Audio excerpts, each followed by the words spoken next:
are back. Welcome to another edition of the Sports War.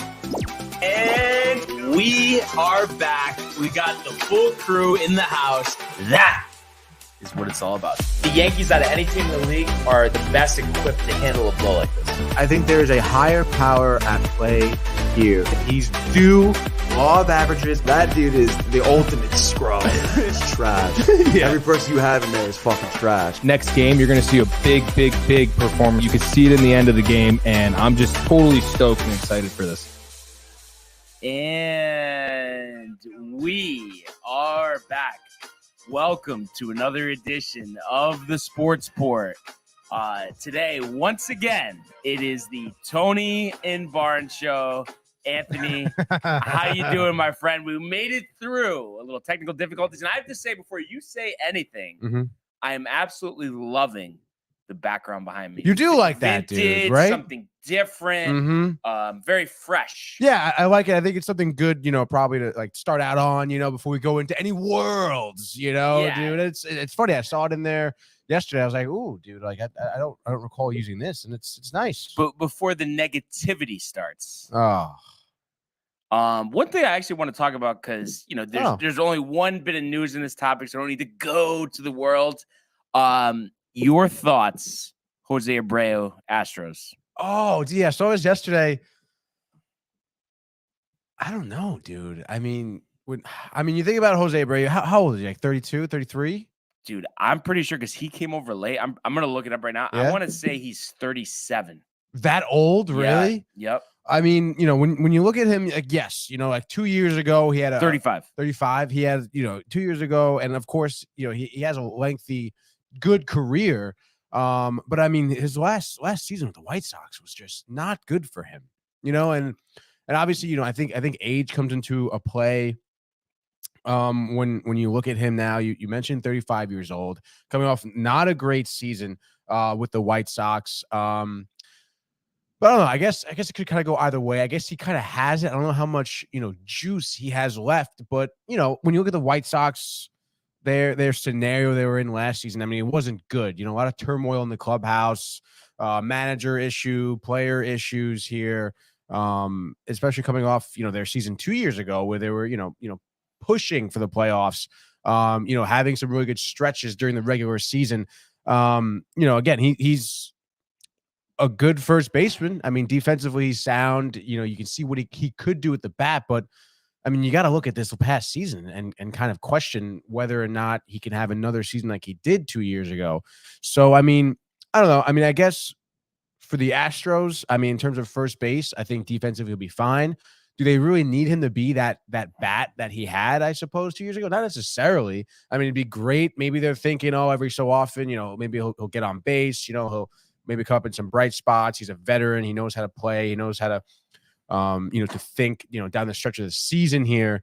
But I don't know, dude. I think he could be a hit or miss this season.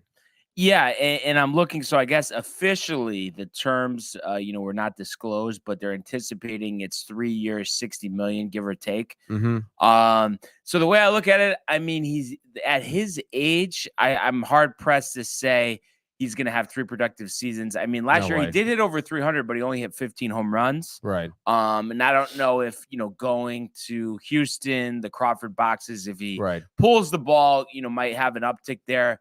But, the season before, I think he hit 260. So I just look at that contract, and I am so much more happier with the contract that the Yankees signed Anthony Rizzo to than to invest more into Abreu. And I think defensively, Rizzo has him. And I would imagine, at that age, it would only taper off more. Yeah. So I think it's one of those things where, if it was 3 years ago, I think it would be, kind of a big ad. But at this point, more than likely, it's an overpriced veteran free agent signing. Yeah. Hey, what do you think the Astros are thinking? Are they thinking that maybe he'll have a season or two that's decent? Yeah, and the fact that having those guys around him, and sure, there were some guys in Chicago, but these guys on the Astros, I feel like, well, there's more veterans. I don't know. Right. They'll gel together. Yeah, plus Astros, different culture, better culture, if you ask me right now, Yeah, the White Sox have had their fair share of problems, for sure.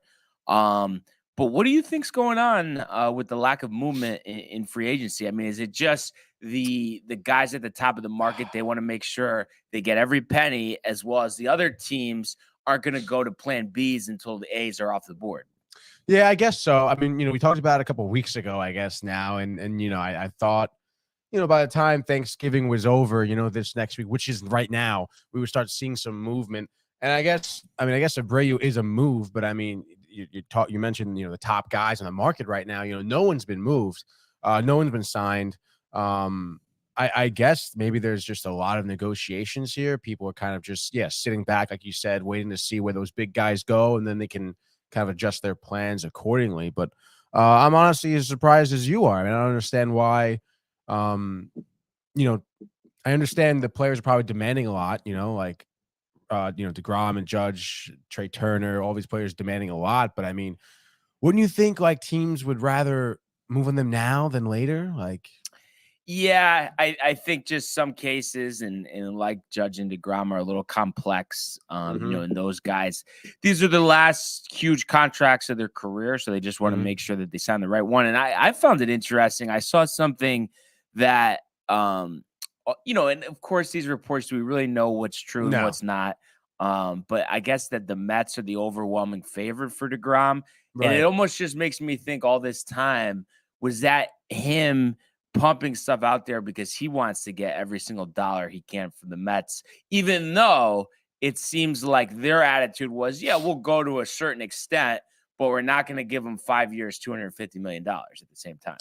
You think that DeGrom was kind of smoke and mirrors so that the Mets could? Because why would they be all of a sudden the favorite? Right. No, yeah. I mean, I would agree with that too. And when you look in the past, I mean, of all the turmoil the Mets have been through, this was certainly one of their better seasons, looking like, they're on the up. And like I was saying, throughout all those bad years, I mean, DeGrom said nothing else other than, I want to be a Met. I love playing here and what. So like, why would that narrative necessarily change now? So yeah, I can see that. And I mean, rightfully so. I mean, he should get top dollar for the level of his play. Of course, we know the injuries and whatnot, but I mean, I think his value to the Mets is very important. It's, he's invaluable, honestly. It's how high of a value he has. And like I said, I think, he's going to get all the money he deserves. And I think Cohen will give it to him. What is that contract? Oof. I'm trying to think. Scherzer's was what? 3 years. 3 years for 120 something million. Something. Same thing. I guess if right. I would think he's gonna want if not more. 4. Yeah. But you're nervous about 4. I'm honestly not nervous about 4. I would think DeGrom even wouldn't want 4 just to see how the team is. I mean, think about what the team would look like in the next 3 years. I mean, Scherzer's gonna be on the out. Like what? But I mean, I just know, even if I believed in myself to the fullest, and I was someone like Jacob DeGrom, who's had some injuries before, given that I'm 34 right now, I would want this to be the last contract of my career and want it as long as possible, because how do we know at 37 he's not Matt Harvey? I mean, if you said that about Matt Harvey a couple of years before it actually happened, everyone would have thought you were crazy. So it's the same thing with DeGrom. Yeah, but how do we know at 37 he's not going to be Verlander? I don't think so. I mean, you don't think so. I don't think so. No. Yeah. And but if it was somehow, let's say the Rangers wanted to get crazy and did like that 5 for $250, if it was up to you, would you let him walk at that point? 5 for $250. Honestly, probably, dude. Yeah. Just because too, like I was reading some reports that if DeGrom walks, the Mets are going to pursue Verlander and then hopefully try and pursue Trey Turner as well. So I mean, not a bad plan B. Not a bad plan B at all. So I mean, I don't think that. Yeah, I mean, it's so tough, but I don't think he's going to ask for that. I guess we'll see, right? What the market. You think the Rangers would offer that to him?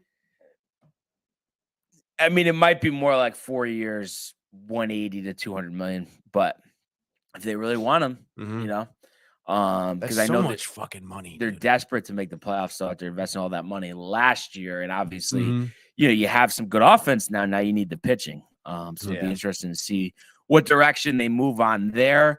The White Sox actually signed right-handed free agent starter Mike Clevinger, 1 year, $12 million. Wow.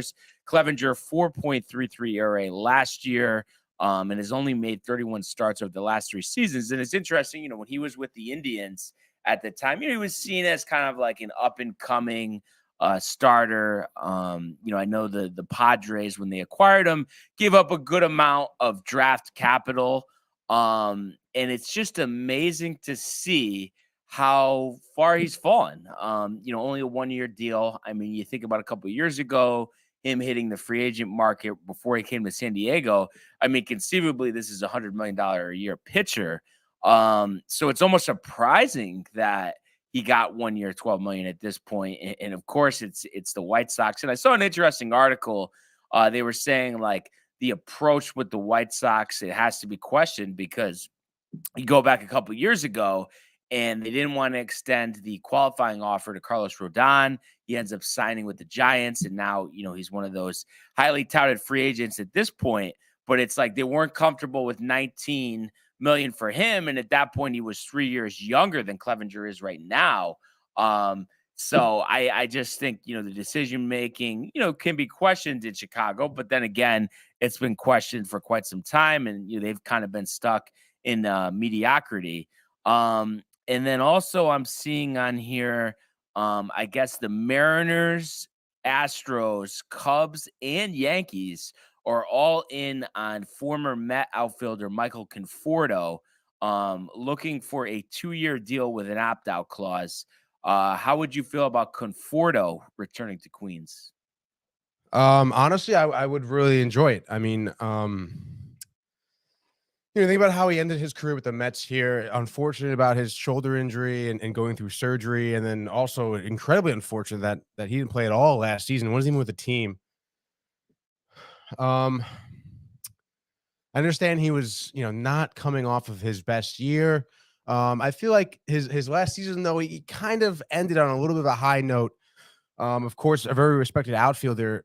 And I think, the Mets definitely, need some decent defense in the outfield. There's talk of Nimmo not returning as well. So I think with Conforto coming back, if he were to go back to the Mets, I mean, I would very much enjoy that. We have a new hitting coach as well. He can probably work on that. A new coach, a new look, hopefully some improvement there. And then again, his defense is solid, and we know the good outfielders we can get. Marte was injured for, a decent part of the later part of last season too. We certainly could have used Conforto. As Buffer actually comments, Conforto is not my cup of tea. Yeah, I know, but like what? I mean, I understand, there's a lot of Mets fans out there with bad tastes in their mouths from Conforto, but I mean, like I said, like Nimmo may or may not be here. You struggled with Marte's health. I mean, what are you going to put Darren Ruff out there? I mean, like we don't have much depth in our outfield right now. Not to mention, what is it going to look like come the start of next season? So, I mean, I would honestly be in favor of him returning to New York. I mean, we saw his last game here. He was, highly respected Met still. And he obviously loved playing for the Mets. So it'd be interesting to see. These are the Yankees who are interested in him? Yeah. Are they just trying to like get all the outfielders together? Well, I think it's just one of those things where, I know he's seeking a 2-year deal, right? But I wouldn't be surprised if he gets a 1-year deal. So they probably just think, why not? And bat Yankee Stadium. But I honestly have to say, for a very rare occurrence here, I do agree with Buffer in a sense, like especially if I was a fan of the Mets, how bad he was. Was it the last 2 years or? More or less, it was just for the last year that was like. So I would horrific. be like, oh my god, like I don't need this guy. I got so much better protection, not protection, but production out of Starling Marte last year. But are you not worried about his health, Marte? Yeah. Oh yeah. Well, remember when they signed him? I said he's old. Like give him that contract. That's not a good idea. He was hurt. During our playoffs, leading up into the playoffs, he was hurt. So I mean. That's an issue, and like who are we having out there? Yeah. It definitely is something to think about for sure. I had mentioned to you, obviously this would be on a smaller scale, but like Tapia, who was non-tendered by the Blue Jays as a depth guy, that might not be too bad. So it'll be interesting to see, what direction they move on. But I just can't wait for this to get going. And I do feel like it's one of those things, maybe. But first, as Marte got hit by pitch free accident. But he's also his age. I mean, that's no coincidence and either. I wouldn't say freak accident. I mean, playing baseball, they get hit by pitches. But also I think he had some hamstring issues beginning of the season as well. I mean, and again, with the age, it's been another year. It's always nice to have a backup plan for him, a solid backup plan. That is, I mean, when you think about, obviously Marte had some great production, especially at the plate. But still, I think Conforto can be a decent, backup to him.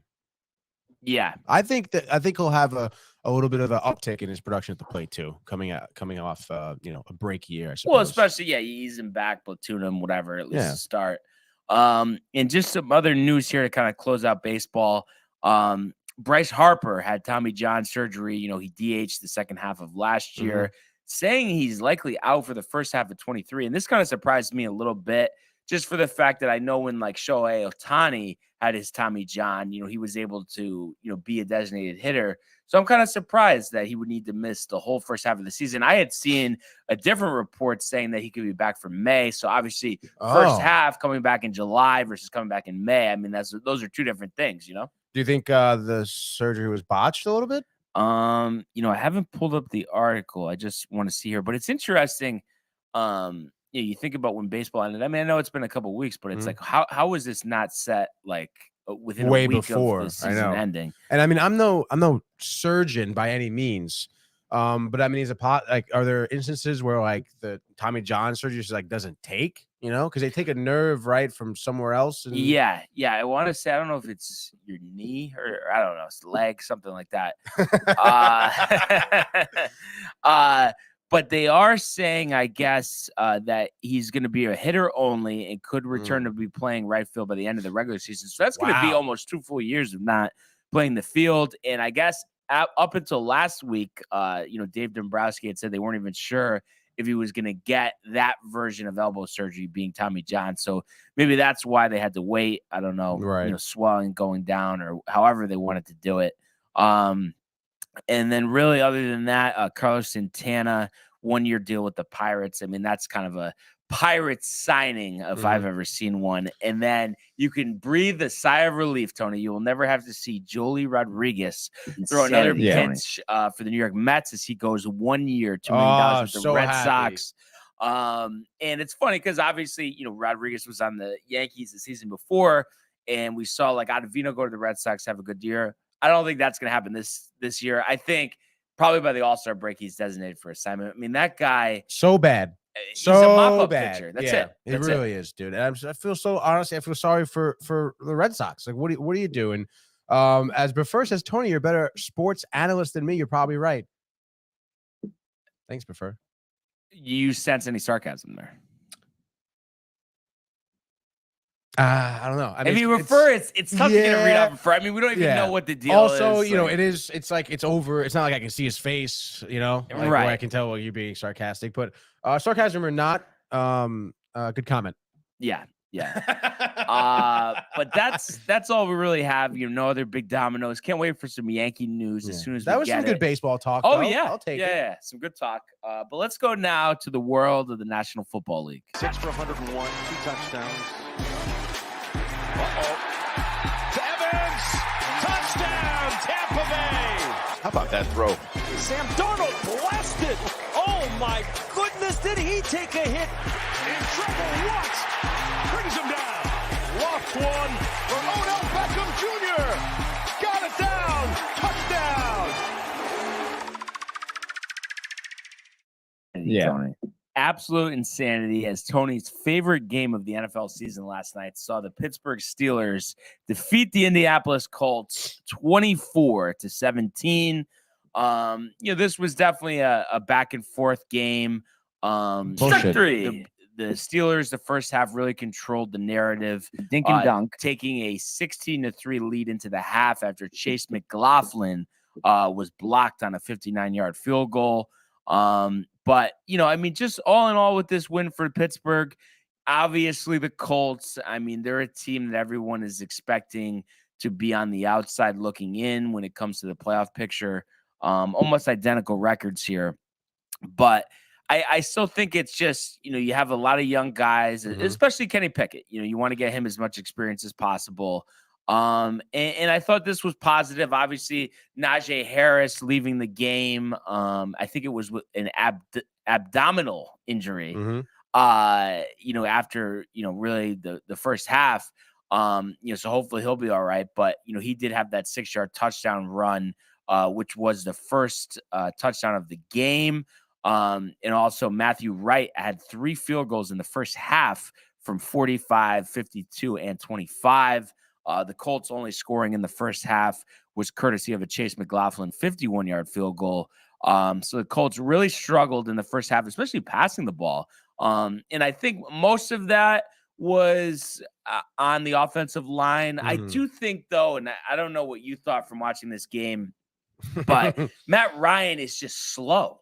I feel like he doesn't react quick enough. And I see him, trying to move outside the pocket. It's like, you're not that type of quarterback. You shouldn't be rolling out to make throws. You can't run. He kind of sucks, dude. Yeah. I'm not going to lie. I understand, I suppose his ending line wasn't terrible, I suppose. I mean, he threw for, 199 yards, 22 for 34, 1 TD, 1 interception. I suppose for him, that's, right now, that's not hard. But I mean, first quarter, first half, like you were saying, he was just looking slow, not even in terms of movement, in terms of making decisions as well. I don't know if how old is he now? 35, 34? 37. Wow. A lot of 37-year-olds in professional sports nowadays. Well, it's crazy, the quarterback position. You know what I mean? How much it differs from other positions on the field. 37, I mean, you're retired for 5 years if you're a receiver, if you're a corner, if you're a running back. Yeah. But offensive line, too, you got 40-year-old offensive linemen. So it's interesting how that's kind of gone. But, yeah, overall, Ryan, 22 of 34, 199, and threw 1 touchdown, 1 interception, sacked 3 times, actually scrambled for 22 yards, including a 14-yarder for a first down. Jonathan Taylor, they had struggled getting him the ball. And really in the first half, he didn't have that many carries, but he ended up finishing 20 for 86. And they did get Michael Pittman involved, 7 for 61, and that touchdown. As far as the Steelers, they ran for 172 yards on the ground, combination of Harris, Snell, McFarland, even Kenny Pickett rolled out. And I thought Kenny Pickett played a good game, didn't turn it over, ran the ball a little bit when needed, and he even had like a quarterback draw that he had tried. So I thought, he played pretty well. It was a growing experience for him. The Colts in the second half tried to claw their way back. They started the third quarter with a 2-yard touchdown run from Jonathan Taylor. Also had a 6-yard touchdown pass to Michael Pittman to make it 17-16. But come the fourth quarter, Benny Snell with the answer, a 2-yard run on an 11-play, 75-yard drive. And then who else? Kenny Pickett to George Pickens for that 2-point conversion. And we talked about Pickens before the show. I think we have a future star on our hands in Pittsburgh. I know he made some comments kind of calling out the team last week, but I think that was more so the fact of, him getting the ball consistently. Me and Chokri were talking about it earlier, and he likes him. He's just concerned about the possibility of his attitude kind of overwhelming his strong play. And of course, being a Steeler fan, I'm sure he's scarred by Antonio Brown. Oh, yeah. But I just told him, I think Pickens, listen, he's like any other receiver. He wants the ball, but you pepper him with targets. He averages 7-8 targets a game, 6-7 catches a game. He's going to be happy with that. He just has to be throwing the ball. And I think they will throw the ball as Kenny Pickett gets more comfortable. I mean, he did have 28 dropbacks this game, only threw for 174 yards. So a lot of dinking and dunking. But I think as he gets more comfortable, he'll attack the field vertically with Pickens. And he also has an option with Deontay Johnson, who, definitely has some talent, can take a ball the distance, but has that big contract extension he signed before the year, $19 million. Shoker was saying, if they could try to offload him in the offseason, I think he'll need a strong finish to this year because he has the ability, struggles with drops at times. But I just think $18 million for him, that's kind of tough. Might need to be a trade and restructure, something like that. But obviously for now, they're going to make use of his abilities. but sitting at 4-7, the Colts 4-7-1, you would think both teams at this point are out of it. So it's just about kind of shaping your roster for the future. Who's going to be part of the solution? And from what you saw out of Kenny Pickett last night, do you feel like he is the future quarterback of the Steelers, or do you think, these next, 6 games will determine whether he's, the starting quarterback next year? Yeah. I mean, when you look at him just last night, for example, he had no turnovers, right? No interceptions, but no TDs, no passing TDs, I should say. I guess, he's young. He can move very well. It seems, he's kind of quick to make decisions, but I like to see him have like some bigger games here. Like I want to see a Mike White-esque type of game. And I think, I understand, the Steelers have a lot of moving parts in terms of what's wrong with that team. But I like to see Pickett just really have that type of drive down the field where it's just he's just rolling, and he's commanding the field, commanding his offense. He's confident, and that can then show me all right, maybe with some time, maybe develop a little bit of a better arm here. He could be kind of a future starting QB here. Yeah, and I think the whole key is when it comes to him and the Steelers offense and moving the ball vertically down the field is, you need a stronger offensive line. And historically, the Steelers have done a good job of evaluating offensive line talent. You think about Alejandro Villanueva, who was on the team for a while. He was undrafted. They've had, 6-round picks turn into Pro Bowlers. But I was telling Chokery, I think this year in the draft, just attack the offensive line, because I've said it to you, no matter what team we're talking about, you can't hide the offensive line. And if Pickett doesn't have time to throw, he's not going to get comfortable with these, kind of expanding his passing game without time to throw. Yeah, you're right. And I think he was sacked 3 times last night. Right? Yeah. So, which isn't terrible. Obviously, he can move. If Matt Ryan was a quarterback, would he have been sacked 10 times with that offensive line? They didn't really give him a lot of time to throw. One other thing here before we go quick look aheads is, a lot has been made about since Tomlin, took over in 2007, they've had a winning record. So in order for that to happen, at minimum, they have to win 5 out of their last 6 games. Just going to read off the schedule. I'm curious if you think there's any chance they'd be able to pull that off. So they're at the Falcons this week, home versus the Ravens, at the Panthers, home versus the Raiders, at the Ravens, and then home versus the Browns. Crazier things have happened. I mean, that's not murderer's row. I know, it's not at all. And the Ravens can't close games this season. Well, and also I feel like it's like Yankees, Red Sox, and even maybe Mets, Phillies to an extent, where no matter how the teams are playing, a rivalry that big, it usually is a close game. Oh, yeah, definitely. So I mean, I feel like they can beat the Falcons. Let's say they split with the Ravens. I mean, then you just have to beat the Panthers, the Raiders, and the Browns. I mean, that's not crazy. Raiders, I think, would be not terrible. I think the Browns may give you some trouble here. But those games are always close. These AFC North games are dogfights. Crazy. So that'll be an interesting storyline to track. But definitely a solid win for the Pittsburgh Steelers. And, that concludes week 12. We are on to week 13. And you know what we got to do? Our favorite time, the look ahead lines. So, oh boy. First one here, we have the Buffalo Bills Thursday Night Football at the Patriots. What's your guess on the line there? Oof. Bills 7.5. 5. Oh, stop it. And then let's see I'll give you just some interesting ones here. Jets at Vikings. Wow. Vikings 3.5. Vikings 3. So okay, pretty close. I'll take it. Another interesting one. Our team, the water, the run game, the defense. Taylor Heineke. Commanders at Giants. Oof. Giants 2.5. 2.5 for the Commanders. Oh, come on, really? Commanders are water jugs are full, Tony. The Eagles hosting the Titans. Eagles 5.5. Eagles 5.5. Let's go. Let's see. 49ers hosting the Dolphins. Ooh. 49ers are hosting, eh? Yeah. Dolphins 3.5. Niners 3.5. Come on. Niners.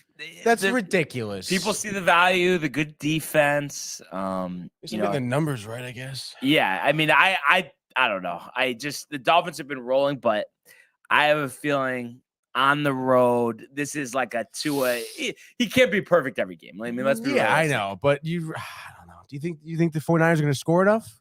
I think their defense is going to shut out. Not shut out, but I'm saying instead of the Dolphins scoring 30, they might score 21, or 17. And I think the Niners can win 24-21, 24-17, 20-17, 17-14. I'm just saying, there's a lot of you get it, Tony. All right, I don't need to lecture you like Costas. All right. The Chiefs at the Bengals. Oh man, Chiefs 6.5, 2.5. Road game. Bengals are 7-4, but you would think that's Bengals smooth as butter. Yeah, dude, come on. Be interesting to see if Jamar Chase returns for that one. Is he supposed to? I think it's still up in the air, but Joe Mixon should return after missing last week with a concussion. Okay. Raiders hosting the Chargers. I don't think you're gonna get this one right. I don't think so. Are the Raiders favorited? Mm-mm. Okay, good. Don't think I'm gonna get this one right. Chargers 4.5. 2. You're giving them 2 points in the spread. Last one. Monday Night Football. All right, let's go. Bucks hosting the Saints. Bucks 5.5. 3.5. Hey, but all I'm saying is noticing some improvement here. 3.5. Really, Saints are kind of. Yeah, but the Bucks are kind of. Yeah, I know. And that defense, and you could see them getting to Brady. One more bonus play here. Green Bay at Chicago. Justin Fields, I think there's optimism he'll play. By the way. So they're in Chicago. Optimism Fields plays. I guess Rodgers will play as well. Really? Broken thumb, dude? Well, that's been since week 5. It's not like it just happened last week. Yeah, but apparently now. Well, anyway, let's say Bears 4. Green Bay 4. So clearly they're anticipating Rodgers playing. Yeah, but give me the Bears honestly all day. With Fields, right, with Fields. Without Fields, Rodgers playing. Okay, so I guess Rodgers is scheduled to undergo another scan of his ribs after exiting the third quarter of Sunday's loss. So be interesting to see, but everyone was, kind of hyped about how Jordan Love looked in his limited time. So I don't know. I think it's a tough spot because it's like, if you're continuing with Aaron Rodgers next year, how do you bench him for Jordan Love? He's going to be so pissed. That's going to cause a rift. But at the same time, you saw that glimpse out of Jordan Love. You want to know for sure that if you're able to move some stuff around that you can count on, how are you going to know that without playing him? Yeah, you're totally right. But then again, Rodgers going to get tight. Oh, yeah. So unless he's injured, which that will be the saving grace. Yeah. But we will see, Tony. It's going to be tough, but we got to do it. The world of the National Hockey League. Here's Matthews. Scores! Hat-trick goal! My goodness, this is a great shot. Big hit on the far side by McCarr. He flattens Jordan's skull. Oh, my goodness. That's the gun right back. Terrified and robbed by Shesterkin. That's brilliance from Igor Shesterkin. It's a breakaway to win it in overtime. McDavid scores the winner in overtime.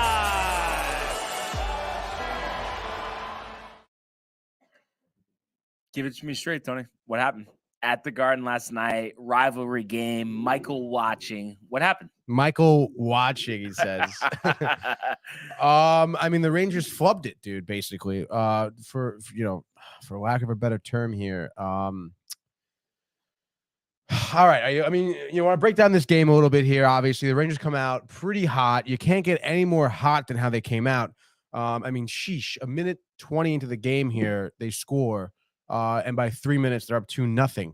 And it's 2 players who you're looking to kind of elevate this team. Some veterans here, some veteran talent hyping up the team. Panarin scores once off a 2-on-1, I believe, breaks his skid of not scoring any goals, and however many games it was.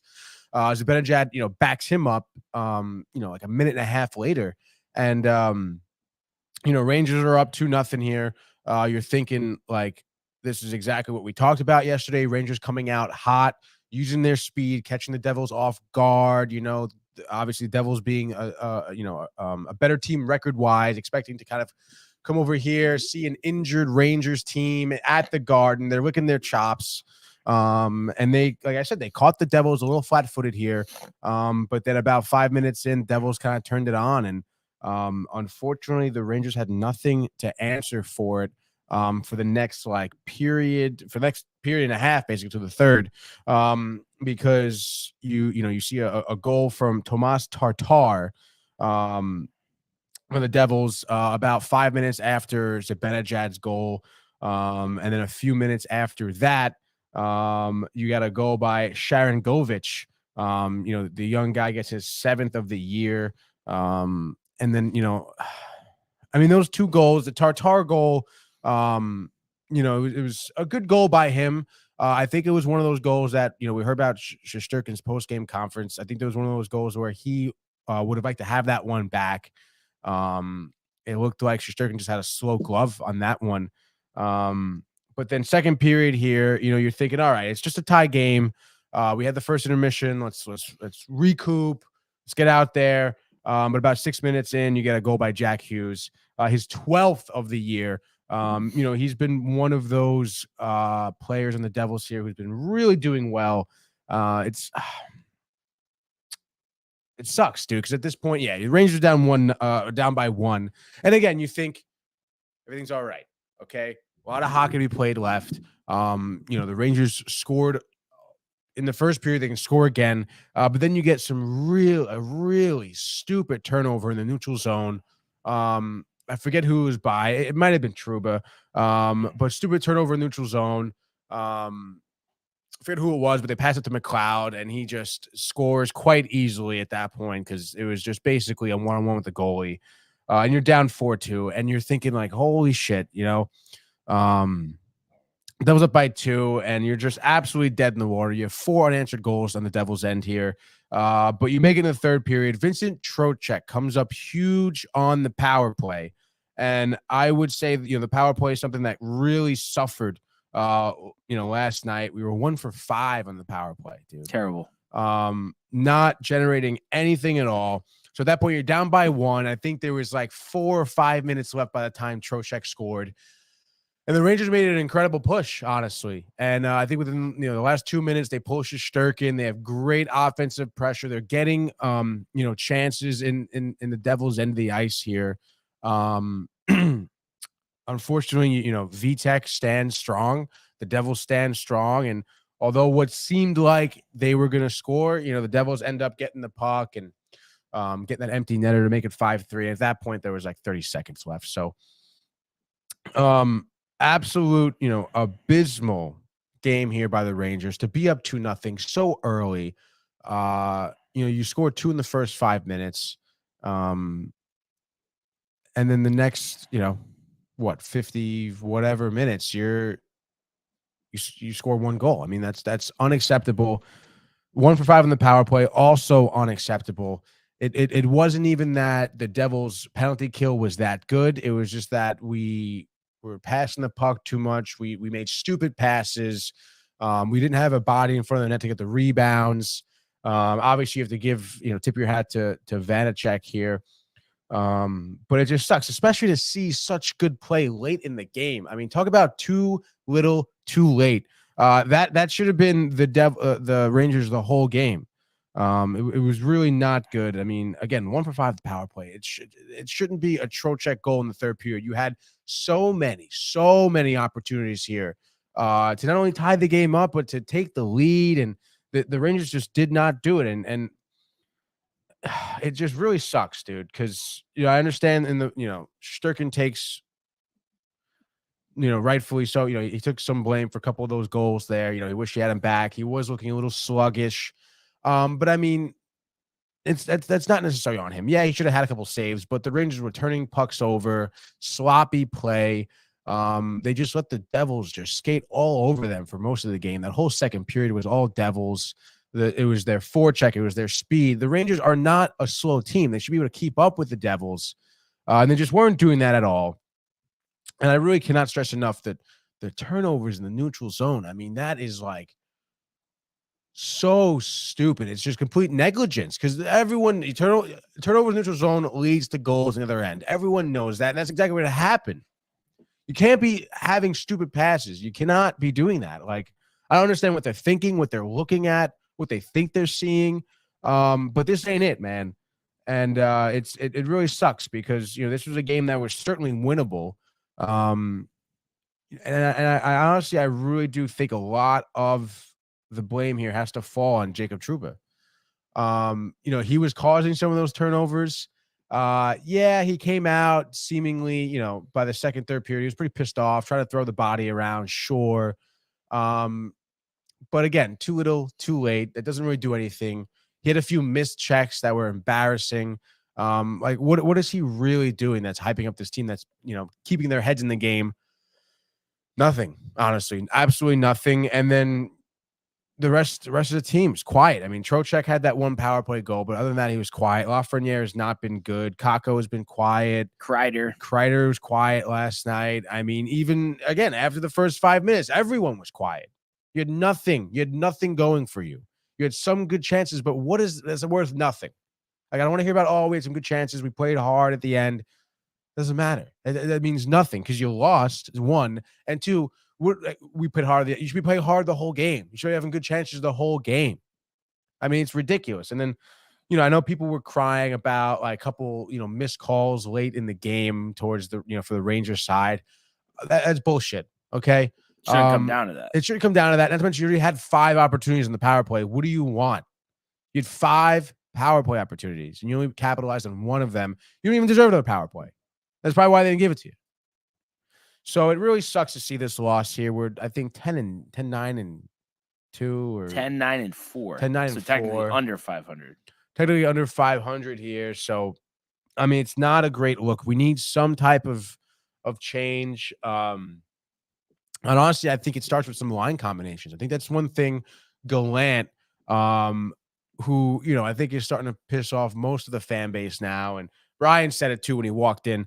I mean, Gallant pre and post game was just talking about how it's like, how do you think the Rangers are going to win today? Well, if they play like the Devils have been playing, like, what are you talking? Like, what are you He's trying to motivate dude? the team, but it's embarrassing. It's a bad look. It doesn't. You're turning the team against you, turning the fans against you. Yeah, it's not good. It's not good. It's not like we don't want to be. We're not the Devils, okay? We're not going to be like the Devils. We're a different team. We're on paper, I think, a better team. Yeah, going into the season, you're expected to be a better team. Yeah, absolutely. So you don't want to play like the Devils. You want to play like the Rangers, like you should be playing. That should be your mentality. So, pretty bad job there by Gallant. And I do think that let's mix up some guys. There's a few young guys that I was reading up on. Of course, I don't really remember many names, but young guys in Hartford that I think that could be at least tried out here. I mean, we have some players here, Lafreniere, Kakko, not really doing a whole lot. Would you trade them right now? No, I wouldn't trade them. Who would you trade? Who would I trade right now? That's part of the rotation.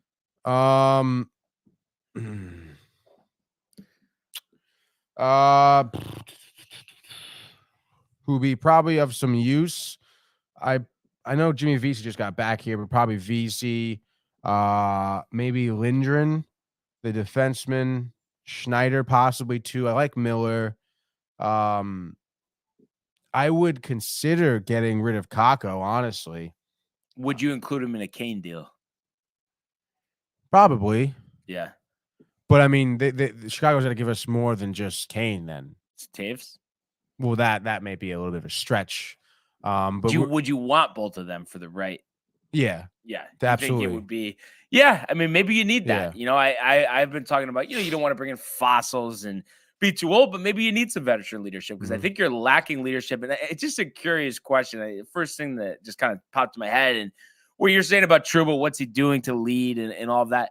Has anybody, without some type of off the ice incident been stripped of their captaincy? Does that ever happen or no? Like in the history of hockey? Or just modern times? Without an off the ice incident, nothing that I can recall. No. Because that's how could you even be on the team anymore? I think that would be just too awkward. It would be way too awkward. But they have to regret it. I know. It's so tough, too, because you look at Trouba last year. He was the guy going out on the ice, blocking shots, laying some really good hits and everything. And he was someone who was riling up the fans, the team, obviously, which is probably one of the reasons why they picked him. He was one of those defensemen that was just sound, all around. It wasn't that it's not that he was phenomenal in terms of goal scoring or assists or whatever. He was just sound. He was a good setup guy. He was a good guy to lock down the blue line. And now you see him, not really being as physical, making stupid mistakes. I mean, that's not, I mean, I don't know about regret, but I'm sure they're maybe thinking twice about trepidation. Yeah, there's a few trepidations. I just thought of, though, next thing I was going to talk about it, we, just mentioned it briefly, but Gallant, the comments, the demeanor, it seems like it's a matter of time, and I just thought of it. I'm curious if you'll get this. A player that played last for the Rangers between 10 and 15 years ago, right mentality. Who is it? Who am I thinking of to be the coach? A player between 10 and 15 years ago. Kind of was known as a madman. So 10 years ago, what are we thinking, like 2012? I think he played in that finals against the Kings. I'm almost positive. Marian Gaborik. No. Kind of widely known. Shanahan? No. But that probably wouldn't be a bad idea either. I think you're not going to get it. What? He might have even got suspended for, I don't know. Sean Avery. Yep. Oh. Why not? Yeah.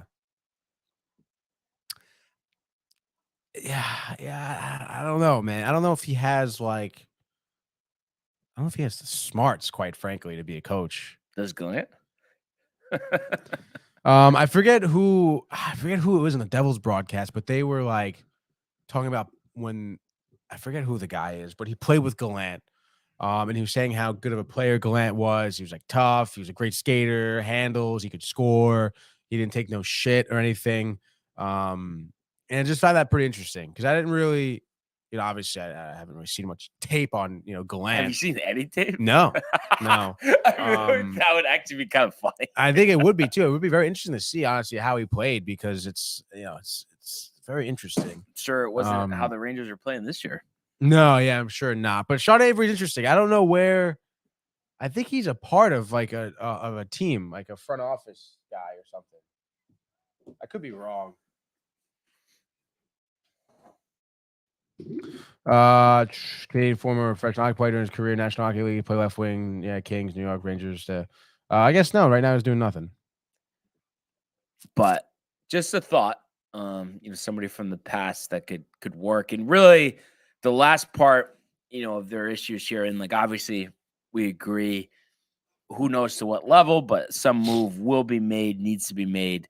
I'm a little concerned. I'm not ready to turn my back yet, but I'm a little concerned about Shesterkin. Really? Come on. He's not playing the same. You know it. You know it as well as I do. I mean, there's nothing to defend. Last night was another poor performance. I mean, 4 goals is not good. No, you're totally right. Yeah, I don't know. I mean, I think Devils right now are one of the tougher teams you're going to be facing, especially, talk about their speed a lot and everything, but compared to the Devils, I mean, Shesterkin was looking a little slow. But I think what is good is his mentality. He knows that I'm not worried. Save percentage down 23%. Since not 23%, points 23, whatever. Yeah. Since you mean compared to last season? Last season. Actually the lowest of his career. Really? 2.58 goals against last year, 2.07. And I hate to say this, I hate to bring it up, but thought has to cross my mind. I just looked. I think he's like 2-3 goals against, save percentage higher than Shesterkin, I believe. Gorgie. I mean, I know he's got a great team around him, but did they possibly make a mistake? I don't think so. I don't think they made a mistake. I mean, I think it's way, too early to be like, hey, the Shesterkin's going to be bad. I mean, you're talking not bad, but not great though. I'm saying. Yeah, I mean, right now it's not great, but I mean, look at Georgiev. Like you said, he has a great team around him, and their defense is locked down. You want to talk about a team? There's no better team in the hockey league that really uses speed and physicality as well as the Avalanche. So I mean, yeah, of course, he's going to have a lower goals against average because he doesn't even see that many shots. I mean, Shesterkin still saw 38 shots last night. And that happens quite often to the Rangers this season, having that high shot count against them. So, the Rangers, their defense, again, are not doing many favors for Shesterkin. Again, I'm not going to knock the fact that, even Shesterkin admitted some of those goals, really should have happened last night. But I think it's going to be too early to be like, oh, Shesterkin's going to have an off year. I don't think so. I think he picks it up. He's very well aware, of what's going on around the team, of what he's doing, what he should be doing. You don't win the Vezina Trophy for no reason and then become a not great goalie. Shesterkin's going to be fine, dude. I hope so. Oh yeah. But that being said, we got some picks to make for tonight and just updating with the games yesterday. It's tightening up 24-21. I am in the lead. I'm trying to see volume for tonight. Very big. 3, 6, 9, 4. So you go 4-piece, dude. Go ahead, Tony. Go ahead. All right, my first pick. Canadiens. No, dude. Sharks will probably win that one. It's very possible. Carlson. You never know. You really like Carson, huh? No, I think I'm gonna go. I'm gonna go with the Bruins. I mean, how could I not right now? I mean, the Lightning on the back-to-back, almost losing it to the Sabres. I know they came back, but overtime to Lightning, the older team of the league here, on the back-to-back with overtime last night. Boston at home too, only -165. Give me the Bruins, honestly. Ullmark slated to be in net. Talk about a phenomenal goalie. He's got to be leading the league in record, in save percentage, in goals against, because his goals against average is at 935 save percentage. Even Vasilevsky, want to talk about a goalie who hasn't really looked that great. A tick below 3 for him, 905 save percentage, 8-6-1 on the season. He's someone who's been looking a little slow. I know he's had great saves and good games, but I think honestly at this point of the season, for him not to have a shutout is kind of surprising. Give me the Bruins here. I'm going to say 5-2. They've been rolling. I mean, it's definitely hard to argue with that. Yeah. We were just talking about the Avalanche here. At the Jets, -135. I mean, sure, it's a little sketchy, and I know the Jets 13-6-1 have been playing really well. But this Colorado team, man, I mean, they're pretty impressive, to say the least. And I just hope that, I mean, I know, you don't want to just copy the team, but I really would like the Rangers to go after their model. And I think a big part of that, I know it's not everything, but having defensemen who can score, I think that's what really aids their offense. Not to mention just really solid offense. You think about Rantanen, McKinnon, just to name a couple guys. Rantanen already 13 goals, 16 assists this year. So I think the Jets, maybe at first could even lead, 2-1 after 2. But I think it'll end up being 4-2 Avalanche over the Jets. Georgiev playing pretty well, huh? And what I was alluding to, not the fact that they should have gotten rid of Shesterkin instead, but just resisted the temptation of that draft pick and then just had the perfect, and then we don't have to talk Halak. Like, you know what I mean? Imagine, I mean, we might be 4-2 of those games instead of 0-6. Remember last year when I said if you give Georgiev some more starts, he'll play better? I don't remember that. I know it's so tough. The Rangers, they always do that. I mean, Talbot, Ronta, Georgiev, they're all starting goalies somewhere else, dude. Repetitive. All right, next game. I'm really tempted to take the Kings here, but I don't know.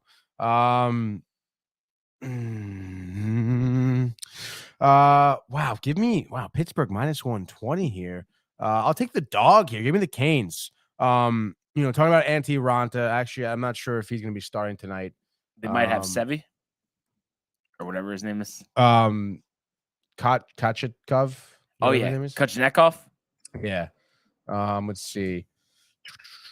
Antti Ranta unconfirmed. Tristan Jarry unconfirmed. But let's just assume it's Antti Ranta. I'll take it. 4-2-2 in the season. 2 tough overtime losses here. 901 save percentage. I know Tristan Jarry he has a high save percentage, but he also allows 2.91 goals on average, against here in Pittsburgh. I understand they're at home, -120. But I mean, I understand, Crosby's having a decent year. He's 29 points. He has 11 goals, 18 assists. Evgeny Malkin, breaking, career records here for him. I think it was however many career games he had the other night that they celebrate and everything. But nonetheless, here I think we've seen a little bit of a lack of offense throughout this season from Pittsburgh, and I just think Carolina coming in here. I want to see if these games, if they have faced each other before.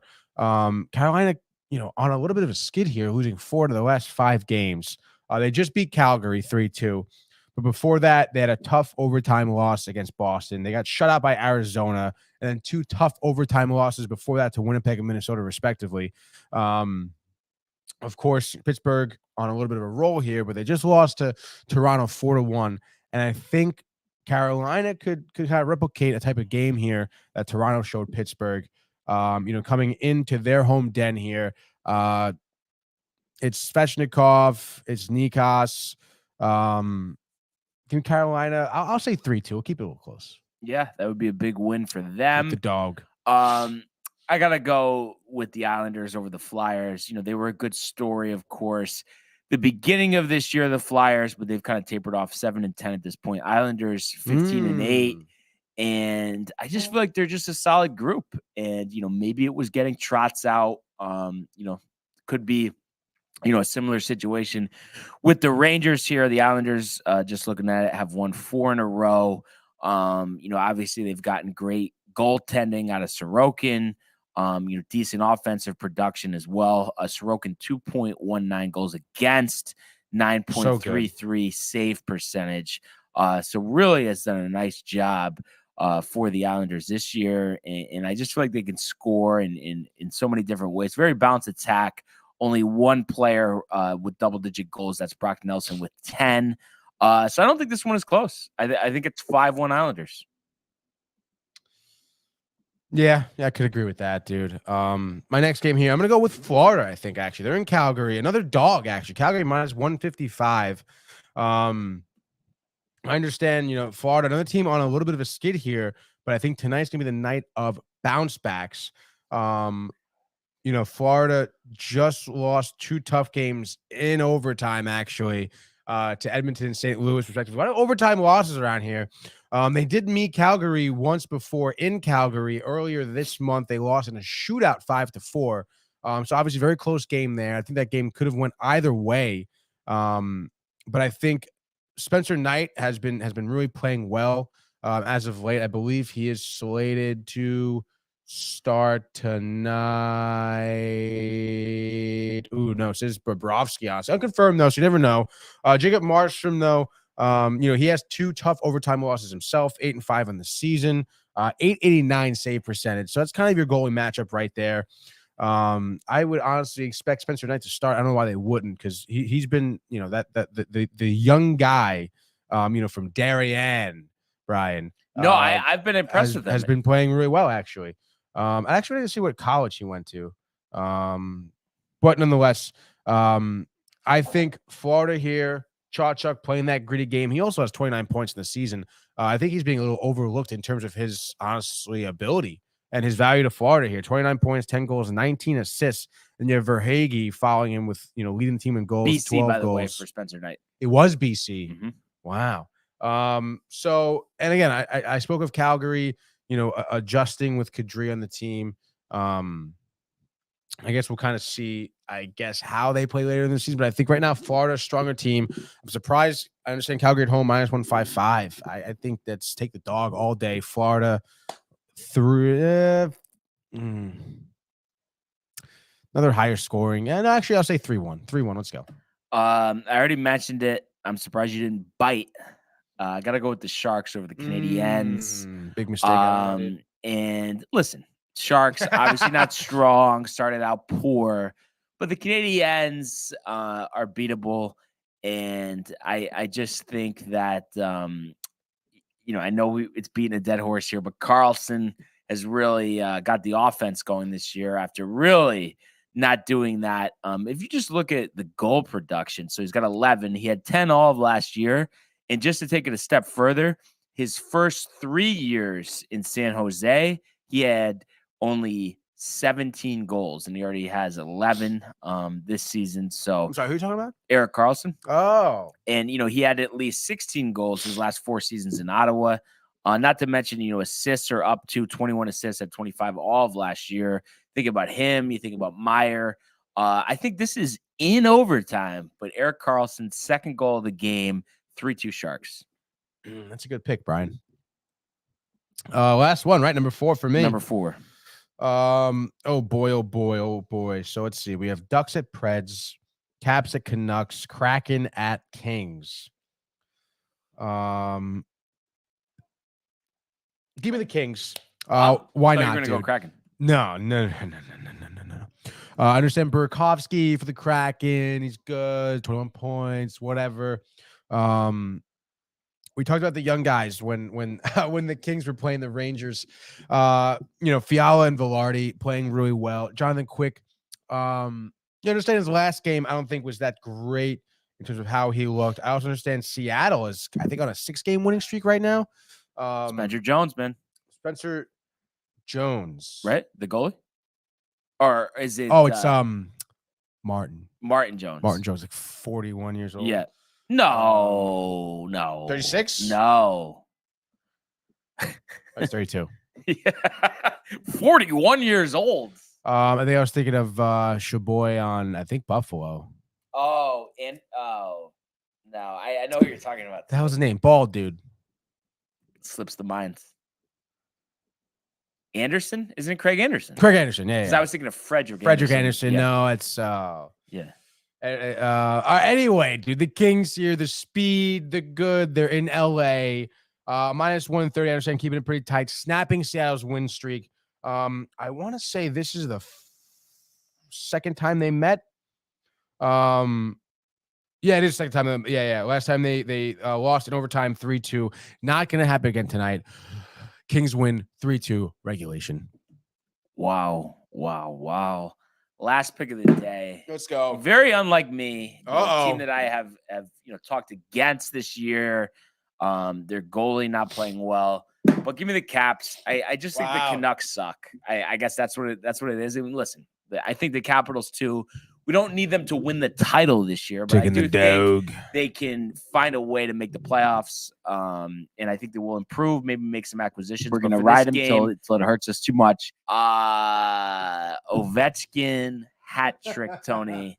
4-2 Capitals over the Canucks. Take a little sabbatical. So big slate there.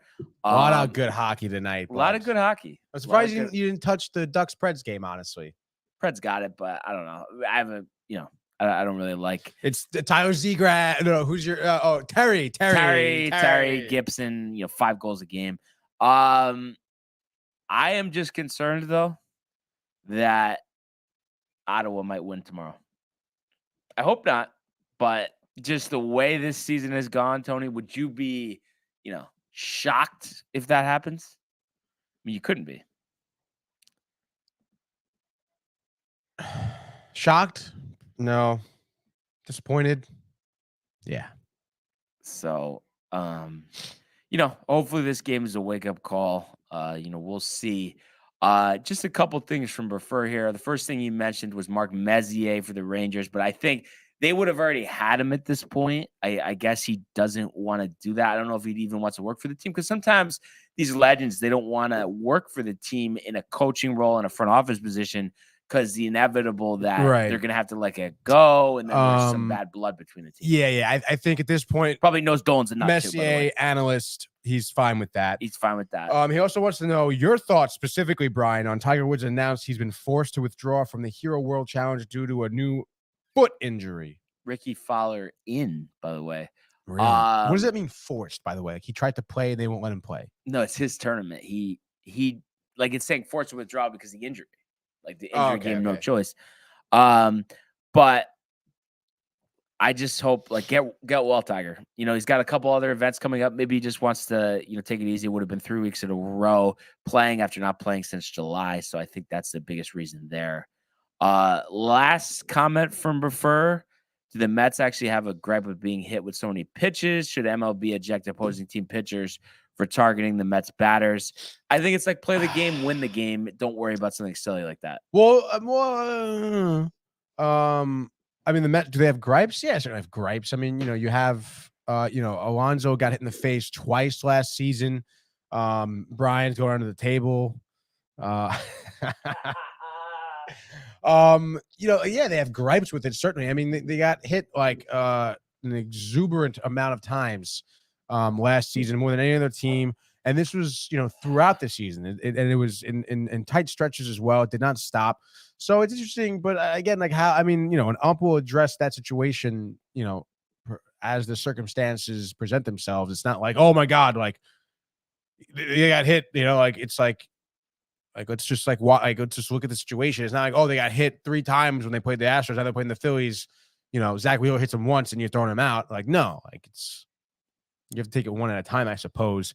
And I think it's just one of those anomaly things that happened to the Mets. I don't know. Well, and it's just like, just hit the ball. Don't worry about getting hit. Well, you can't hit the ball if it's going for your face, Brian.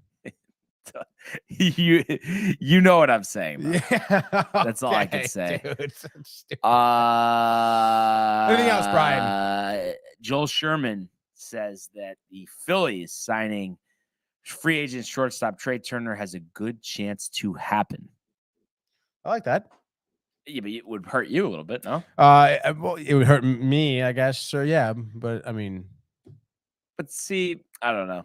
Just why, you don't think they should?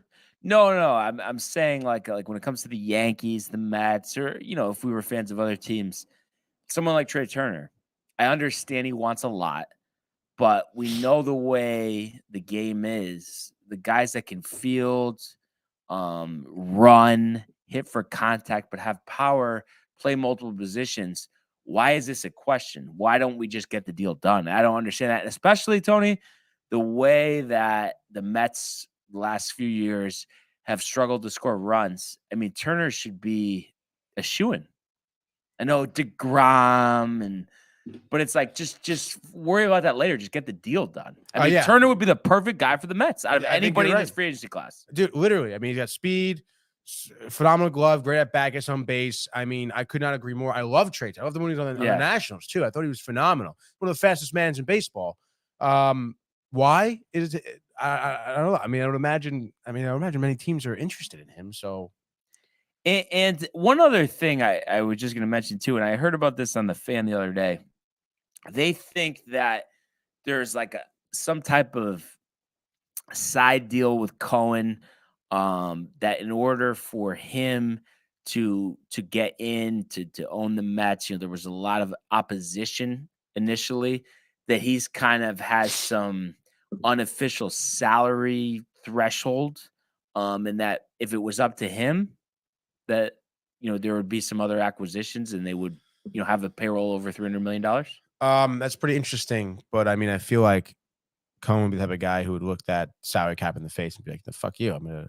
Right, but also he doesn't want to get kicked out. You know how it is when owners are against you. We've seen it happen in other sports. Right. No, I understand that, but I mean, that would be really stupid, and that would suck a lot if that was the case. Yeah. But there's no way, dude. But also, I mean, you can't get someone to nibble on Cookie. Mm-hmm. get that $16 million a year. Is it just 1 year for 16? I mean, you could trade that to you probably Pittsburgh or something. But first says Trey Turner second base, McNeil to outfield. I like that. Yeah. To have 2 contact guys. I mean, Trey Turner would be perfect for the Yankees too, but obviously we know the young guys that they have. I'd rather have them have the opportunity to spend money elsewhere, a la Carlos Rodon. I kind of feel like that Trey Turner would also really mesh well with Lindor. They would be on the same page. They're both super quick. And he's not like a chief who's gonna, argue with him like McNeil. Well, McNeil isn't a chief, dude. He gets he gets tight. Oh yeah, he definitely has some anger issues. Yeah. But also, whatever, dude. Past the past, Brian. Any thoughts on Chavez moving from hitting coach to bench coach? Who was the bench coach last year? Do we know? Negative. Surprised you don't know the coaching staff, Sonny. Dude, come on. Bench coach. I mean,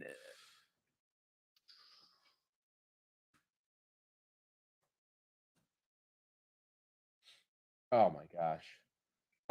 Amid several changes to staff, let's go.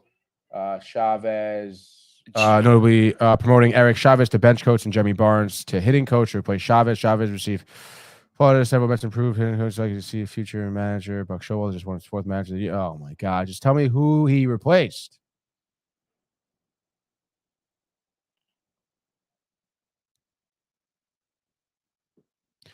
Glenn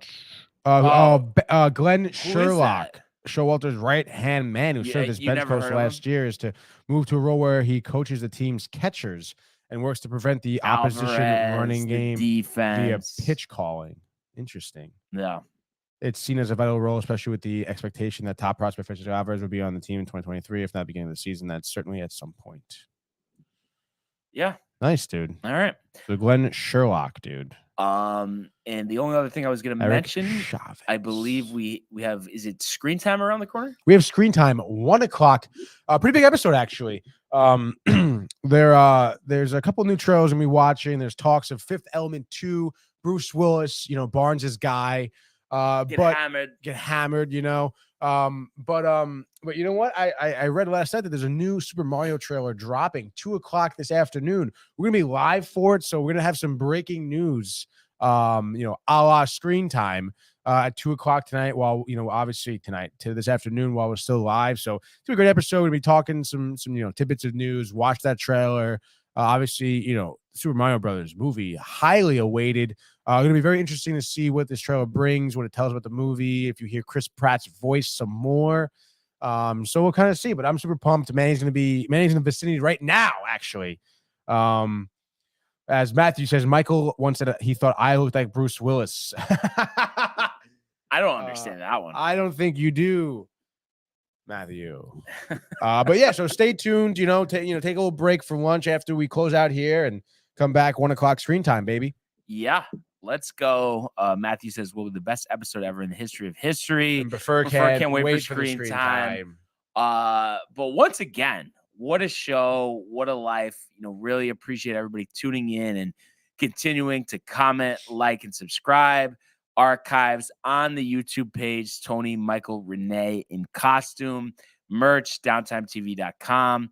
Everybody enjoy the day, enjoy the games, enjoy Screen Time, and we will see you mañana.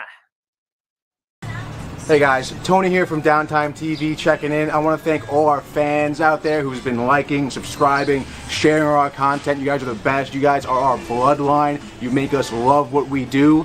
Thanks again.